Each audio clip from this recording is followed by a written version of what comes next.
I Bayer tenia la dona que no dormia i diu, no sé què fer, i al final aconsegueix una substància que bé, com a la dona li diuen Bàrbara, doncs li van posar barbitúric.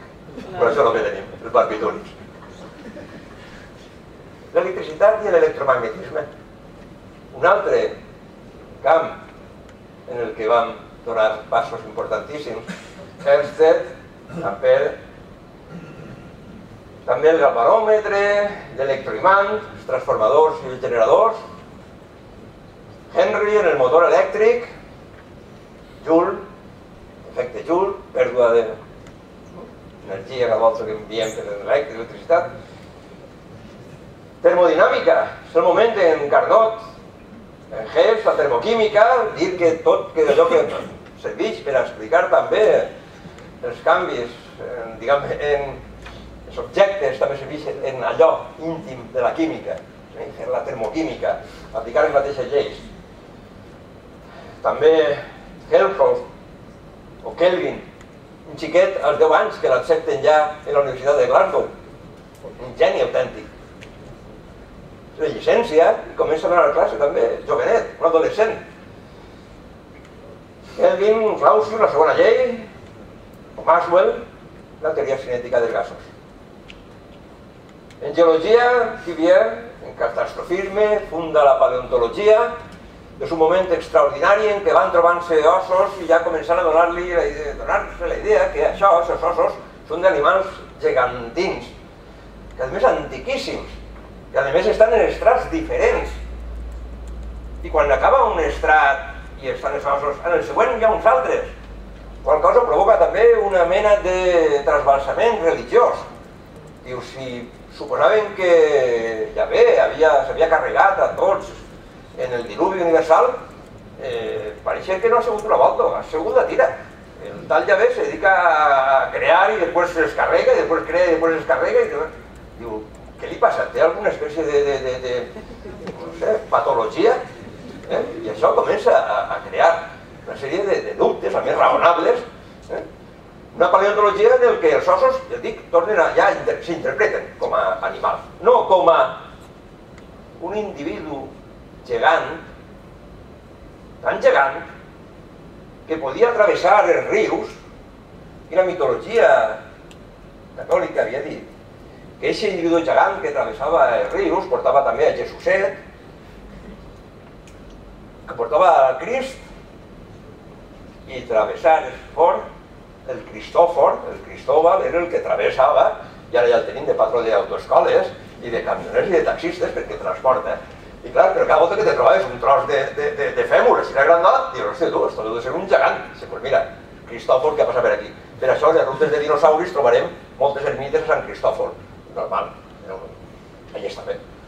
Hosti, què ha passat ara? Tanque. I en l'uniformisme diuen, no hi havia tant de catàstrofe, era una cosa més o menys tota la vida, sempre la Terra més o menys s'ha comportat igual, o hagués dit que combina, uniformisme sí, però de volta en quan catàstrofes, i en això estem. Avanços en biologia, Leiden Swan, la teoria cel·lular, les cèl·lules, provenen cèl·lules, i per suposat Darwin, l'evolució per selecció natural. No l'evolució, Darwin no és una teoria sobre l'evolució, sinó sobre el mecanisme de l'evolució. L'evolució és un fet, no és una teoria.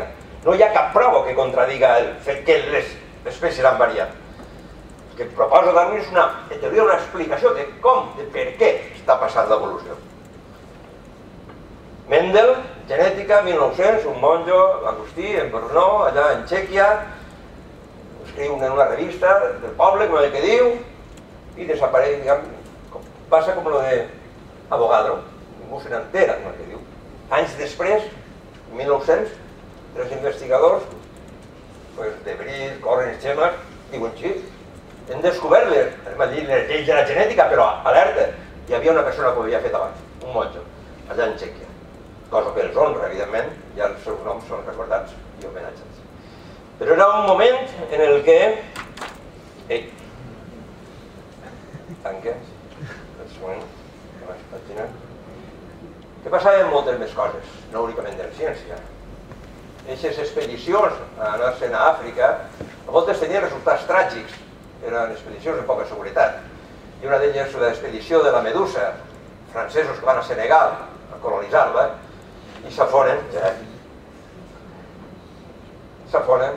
queda un rai, una balsa, i allí estan tots desesperats en el moment que escriu la imatge aquesta, és que han avistat una fragata francesa, li fan senyals i aquella té altres motius per a continuar i els deixa abandonats. Acabaran menjant-se uns als altres i al final un vaixell de pesca es replegarà, tornaran, contaran la història, el Ministeri de la Guerra francès bloquejarà el que es conega per un pintor, Géricault, en època del romanticisme, en el que les passions, els sentiments van cobrant cada volta més importància, fa un quadre emblemàtic. Quadre emblemàtic d'això que veiem allí, la desesperació, l'abatiment, veiem allí la persona ja, diguem, sap que està condenada a morir, pràcticament ha renunciat, mentre que els altres encara l'esperança es mou, a sobreviure, a fer senyors. Altres ja han mort, cadàvers, putrefactes, i acabaran menjant-se aquests cadàvers per a sobreviure, i sobreviuran. És també època en què la lliberació nacional de molts pobles oprimits cobra força i comença a ser respetada per aquells intel·lectuals europeus. És el cas de Grècia, que se lleva de damunt el jou de Turquia, de l'imperi otomà, de la gran porta. I allí tindrem una escena en què el soldat, el sultà otomà, diu: extermineu a tots els rebels, i un d'ells que han triomfat en part en una illa, l'illa de Quios, una illa famosa perquè allí se fa el millor màstic d'un arbre, el llentiscle, se'l punxa i cauen unes llàgrimes, unes gotes, d'una mena de resina, que això es mastega i enfortix les genives, dona bon alè i fa gustós a la boca. És un material que en aquesta època les principals consumidores eren les dones dels harems, per exemple del soldat. I quan el soldat dona ordre als turcs que exterminen a la població de Quios, els uris li demanen que per favor no mate als que repleguen el màstec. I mataran a tots excepte als que repleguen el màstec, que li donarà bon alè a les uris del soldat. Aquí tenim un quadre que Delacroix, un altre dels profetes del romanticisme, també ens mostra el patetisme dels rebels grecs front al geníssar turc en un moment d'encarnissament contra els rebels. I és un moment també de rebel·lions contra el model polític. Un model polític en el que el rei, en certa mesura, intenta recuperar l'absolutisme, però ja les forces de la burgesia diuen que alerta que el rei ha de passar per la Constitució. Això és la revolució de 1830, de la Croix. La llibertat guiant al poble, emblemàtic. El mateix de la Croix se pinta a si mateix, és el que porta el barret i porta el fusell. Allí està ell ajudant, seguint a la llibertat, o a la xica almenys, que fa de llibertat.